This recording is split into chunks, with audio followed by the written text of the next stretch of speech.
Hey guys, welcome to my YouTube channel. That is such a strange sentence to say, but I've been wanting to do this for so long. This video is going to be about my realistic endo tips for post-surgery recovery from a laparoscopy surgery. I had my laparoscopy surgery this exact time last year. So July 2023 is when I had my first laparoscopy surgery.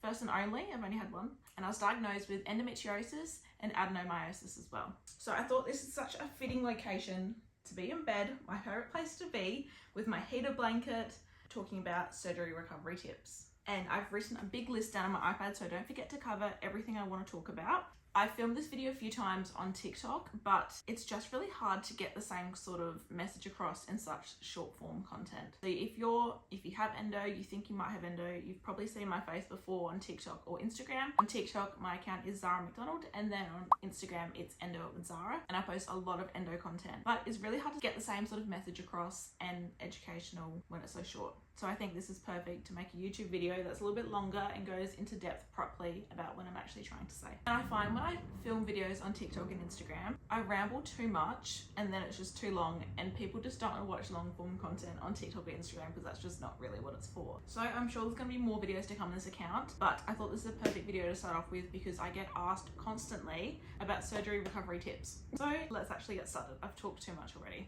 So I did film this video straight after my surgery, about 11 days after. So these are the tips that I've got from then, because even thinking back to a year, I can't remember it as clearly as I did when I made this video. So I've taken a few notes and let's get started.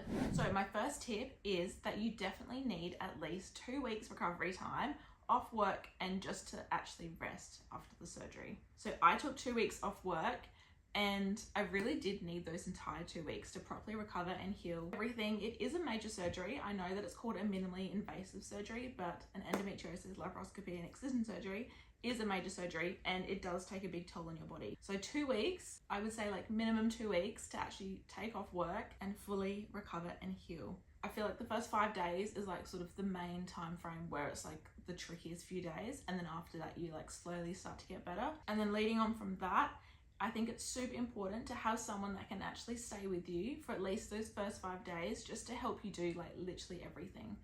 I know there's going to be people who after the day they were walking and they were great and they could do things for themselves, but personally, myself and a lot of other people I've talked to, really like you just can't do much for yourself after surgery, and those first 5 days are like crucial. So I had my mum who stayed with me. I stayed in a hotel because I live in a 2-story house, so it just was really inconvenient because my bedroom and everything's upstairs, and I live in a share house, so like just not ideal. So I booked like a hotel with my mum and stayed there and got her to like help me and like look after me completely and cook for me, shower me, dress me, brush my hair, do literally everything, because you just can't do it. It's really hard, and I found that so helpful and beneficial. It got frustrating, like so frustrating not to be able to do things yourself, but it was so helpful because it's really, really hard. Like I remember, I think I walked the day after surgery, but like a few steps to the car and then out of the car to my bed, like that was it. There wasn't much else going on, and I really couldn't do much else. And then slowly each day you get a little bit more mobile and you can do a little bit more.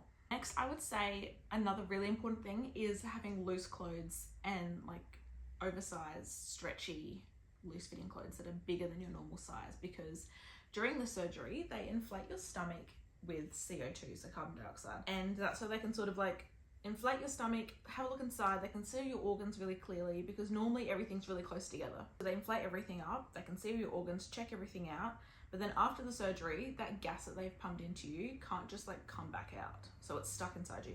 So it takes a while for that to sort of come out and leave. So you're super, super bloated after surgery. I went up 4 sizes in my undies, and even then they were still like really tight.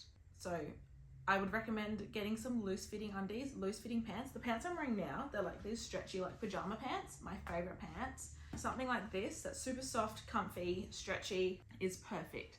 I had my surgery in winter in Australia, July, it was like freezing. And so I was always in like long pants, long tops, but like really loose fitting ones. If it was summer, then I would have been wearing a dress because pants were so uncomfortable to wear, but I had to wear them. So yeah, I definitely recommend looking into getting something like that. The next thing sort of leading on from that is pads. So I had a few pads that I wore. I was really only like spotting, there was not much blood at all, but just a little bit because they'd put the Mirena in during my surgery. So I don't know if that sort of triggered it, or I don't know. I bleed a lot, so who knows what caused it. You shouldn't be excessively bleeding though. I get a lot of people asking about bleeding after surgery. If you do, I bled a little bit, but everyone's different. So spotting a little bit is sort of like normal, but if you're excessively bleeding and it's like a heavy bleeding, then it's definitely abnormal and you should go check with your doctor. Next thing I want to talk about is the pain medicine. So I was prescribed, I think it was called tramadol, and there was something else. I can't remember the names. That's unhelpful. Sorry. It was a while ago now. But they obviously give you local general anesthetic when you have the surgery. So you're quite like out of it, and that is helping to sort of cover a lot of the pain because it like fully, obviously does a lot to your body. You're then given some sort of like stronger opioid to take. And I'm pretty sure one was tramadol, but I could be wrong. And it's so important to actually take those pain medicine when you're supposed to. Like on the hour, I had set timers throughout the first few days, and then I like slowly, gradually increased the time frame so that I could make them last as long as possible, because I think they were only lasting for, I wrote it down somewhere, 6 days. I had the stronger pain medicine. So after the 6 days, you're obviously still in pain and you're still getting those cramps and everything else. So I slowly like weaned myself off the really strong pain medicine, and then slowly like increased Panadol and Nurofen into it, and like gradually like moved on to those medicines instead. And I think it's really important, even if you don't feel like you're in pain, to actually take the pain medicine, because if you miss those drugs, the pain is so bad. Like it really is really bad. Everyone's obviously different. This is only my own experience, but I found it so helpful to like set alarms, take the pain medicine at the exact time frame, and honestly the pain was really manageable throughout my recovery. And I think it's because I was so strict with my pain medicine and like making sure I took them at the right times. The other thing I just want to talk about as well quickly is when you're taking a lot of drugs, like a lot of pain, like medicines, it really can affect your liver and your body and everything. So I really tried to like be sort of smart about what I did. So when I like slowly weaned myself off the opioids, I tried to like take Panadol, and then when I need to take Panadol again, instead of Panadol, I'd take Nurofen. I would alternate between the two, just so I wasn't overloading my system with drugs, because otherwise that can cause a whole bunch of other issues. So I tried to do that. Obviously, if you're in excruciating pain, take the pain medicine. If it's not doing anything, then definitely see like your surgeon, ask them some questions, call up the doctors and double check. But I just didn't want to take too much all at once and then cause more problems. Next thing I just want to go over quickly is letting your surgeon know before your surgery about what medications you're currently taking and any supplements as well, because supplements do actually count as medicine. They do affect your body in different ways. So I was taking vitamin D and iron before my surgery, and they told me I needed to stop taking both of them because the vitamin D is mild blood thinner and then the iron makes you really constipated. So we'll get to that in a sec. But yeah, they made sure I stopped taking them and then slowly started them like after I'd healed for like at least a week, just because they can affect your body in other ways and also affect the drugs you're taking. So make sure you definitely let your surgeon or doctors know before the surgery about any pain medicine and any drugs you're already taking. And I was also taking the birth control pill, which I stopped taking before the surgery because I got the Mirena. Next, try and start walking as soon as possible. Obviously don't overdo it, don't push yourself, but start like just trying to take small steps around the house as quickly as you can, and just slowly increase it a little bit more each day. I'm not saying anything big, like I would just be walking around like the kitchen and back to bed, or to the toilet and then back to bed, and maybe do like an extra lap around the lounge room or something. But it's really important to start moving and walking as much as you can, as soon as you can, to sort of get everything in your body moving. Because when you've had prolonged bed rest for a while after surgery, it really slows down all your digestive system and also increases the risk of blood clots in your legs and thrombus. So it is actually really important to like start actually trying to move as much as possible, as quickly as possible, but don't overdo it. Like do things as gentle as possible. I'm not saying like go for a long walk. I think it took me, or maybe like 4 days, 5 days, maybe 4 days to walk like 100 meters. Like I'm not saying anything big, but just like little bits as you can. Because that is something I didn't realize, was how constipated you get after surgery. They prescribed me some laxatives from like my gynecologist, and then I had heaps of different herbal teas, and I found I took like all of the laxatives I was supposed to take, and I took lots of herbal teas and did try and walk as much as I could, and that really helped to get the gas out of me and help with the bloating as well, because it's really hard to get that gas out of your system. I feel like I'm talking like all over the place, but you'll get what I mean. The gas that you get pumped into you, I found the worst pain that I had was like the rib pain right here. So all of the gas was like pushing up against my diaphragm, my ribs, and it was actually like unbearably excruciating. That was probably the worst pain. Like I didn't have much pain in my pelvic area, but like the gas pain was so bad. And majority of people who've had the surgery report on having like really, really bad shoulder pain. I personally have chronic shoulder pain. So like I had a bit of shoulder pain, but it sort of felt like my normal shoulder pain. So I don't know if I just didn't get it or if it's because of my shoulder pain's chronic. I just didn't really notice. But that is a big thing for most people with the surgery, is the gas pain in your shoulders and your ribs and like diaphragm. So walking is good to help get that out and start passing wind, because that gets everything moving, gets your bowels moving. And I noticed, I think after 6 days, I stopped taking the laxatives, and then I noticed that I actually started getting like constipated, and constipated pain started coming, and I was like, oh no. So don't stop them, keep going, because when you go to the bathroom, you can't like clench and use those muscles and contract your muscles. You need to like let everything just come out. So that was a big thing. Taking so many laxatives made going to the bathroom so much easier, and there was literally no pain, or like I wasn't straining or anything like that, because I've heard so many people say how painful it was going to the bathroom after surgery for the first time. So that was a big thing as well. The next thing that I really recommend is having like a pillow or something soft, like a jumper, that you can put between yourself and the seatbelt on the way home from the hospital, because you're so like bloated and sore and sensitive. You want to protect everything as well. So I had like one of my pillows that I had just like over me in the car, and like the seat reclined a little bit, and that was the best way I could like sort of get home in the car from the hospital. So that is another really good thing to remember to pack with you. The next thing that was so hard is showering. It was so hard to shower. I couldn't shower myself. Like I couldn't lift my arms past here, or like bend down and crouch. Like any movement in this area was so painful. So I literally like just couldn't do anything. My mum had to shower me, do everything, brush my hair, just everything, and it was so frustrating. So what we had done is, I think I got a garbage bag and I sticky taped it like from here to here, like around my surgery, like just like a little square on my stomach. And that helped, like it could stay completely dry, and then my mum could like wash my hair and everything. But even just going like this, like it's just so hard. You don't realize how much you use your abdominal muscles. So having someone that can actually like get into the shower with you and shower you.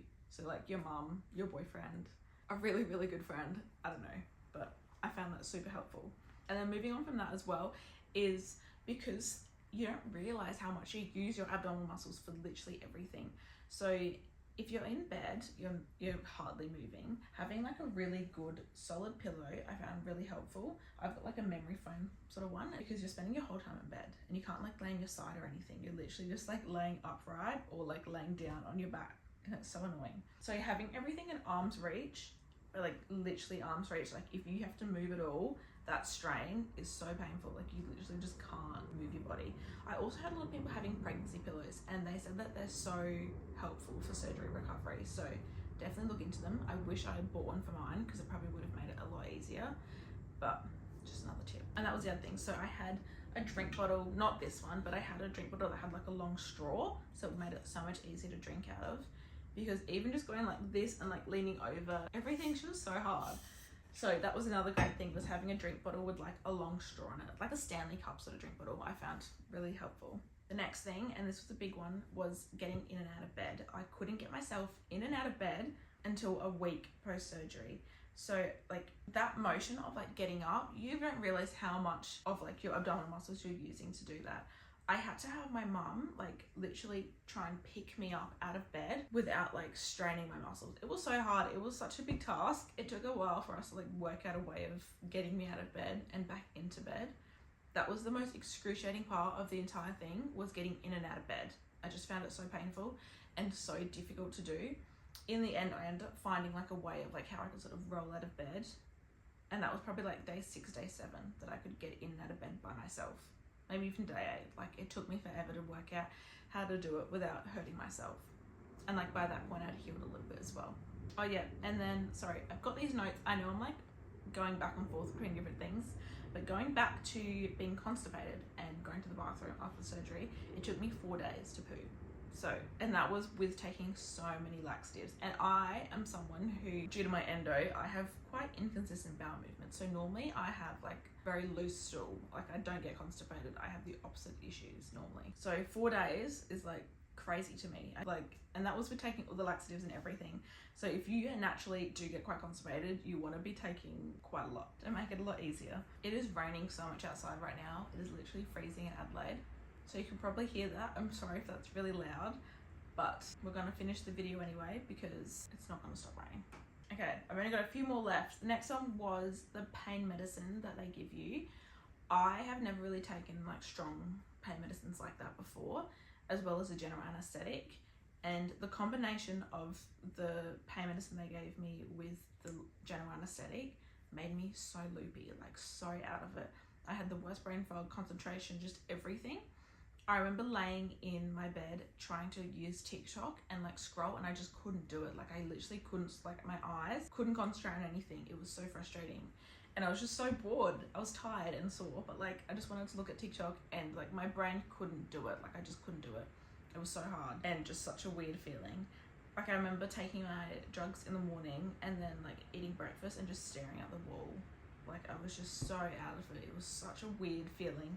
And even in hospital, I was having, it was probably the first like 2 days or 3 days, I was having auditory hallucinations from the drugs. It was really, really, really weird. And I would like hear people talking to me or think someone's like touching me. And then I'd wake up and like there was no one in the room. And it was so weird, like really, really weird. And it happened quite a lot. Like I would hear something and like think the nurse is like there. It was like almost like I was dreaming, but I was awake. It was, I can't even explain it. It was just so strange. And I just found they made me so sick and nauseous, but they did help with the pain. Luckily, they weren't like a long-term drug I had to take. And then lastly, I just want to touch on this. That's everything for like the tips for surgery, but I just wanted to quickly go over this and include it in this part. So I got the Mirena put in during surgery, and it was the worst thing I did for my body. So I found that after the surgery, so now it's been a year, I got the Mirena taken out about 3 months ago. So I'd had the Mirena in for 9 months after surgery, and I found that it did nothing for me at all. So I remember, if I think back to it, probably like a month after surgery, I was in excruciating pain, like so bad. I had the worst cramps, and looking back now, I think it was my body rejecting the Mirena. Like I hadn't healed from surgery completely, but like, you know what I mean? I'd healed quite a bit, and the level of contractions that I was having was crazy. Like it was so excruciatingly painful. Like I couldn't stand, I couldn't do anything. I went to the, like my post-op appointments, like 6-week post-op appointment, and then I was asking the gynecologist about it there, and she was like, oh, we can take it out if you don't want to have it in. And then I was sort of thinking, well, I want to try it out a bit longer. People have said I need to try like at least 6 months, and that's what she had said. So I was like, I'm happy to wait it out. I'm happy to just try it and see how it goes, because obviously my periods before the surgery were like absolutely ridiculous, like crazy. I might do a whole separate video on like being diagnosed with endo, my symptoms, all that sort of thing, because that's a whole nother thing. Yeah, I really thought the Mirena would be a good idea, and my surgeon sort of pushed it on me, so I wanted to do it. And having such a bad reaction to it, I regret it so much. And then I got it out in that 9-month point, and like the weeks leading up to me getting it removed, I was up to the point where I couldn't stand. All I could do was lay down. Like sitting and standing made it absolutely excruciating. Like it was just so painful. And then once I got it removed, it was like instant relief. And so right now I have no like birth control or no like hormone, whatever. And I feel great. And I think it's because I've had the surgery. The surgery has helped so much. Like my periods now off the pill and off the Mirena are so different to they were before having surgery. So the surgery has helped. Obviously they're still bad, but they're a lot better than they used to be. So I just want to put that out there, that I had the Mirena put in surgery as well, and it didn't work for me at all, and it made everything a lot worse. So some people it works really well, others it doesn't. But I just want to add that in there quickly because I got a lot of questions about it, and me personally, it wasn't very good. So thank you so much for watching this video. I hope you enjoyed it. If you have any other tips for people watching this, because I know a lot of people have lots of questions, lots of tips, advice, different sort of things, leave them below, because it's really helpful and beneficial to other people who are about to have an endo surgery or just have endo, just in general. It's great to help each other out. So leave some comments below if you have any other tips or any other video ideas, any other things you'd like me to go into detail a little bit more, because it's a lot easier doing like a long form content like this rather than like TikTok videos and Instagram reels, which you can't really go into that much depth. So hope you enjoyed. And then again, just a quick disclaimer, this is my experience that I'm talking about. I can only comment on my own experience, so what works for me might not work for you, and vice versa. So just a little disclaimer. But hope you enjoyed, and I'll see you in the next video. Thanks for watching. See ya.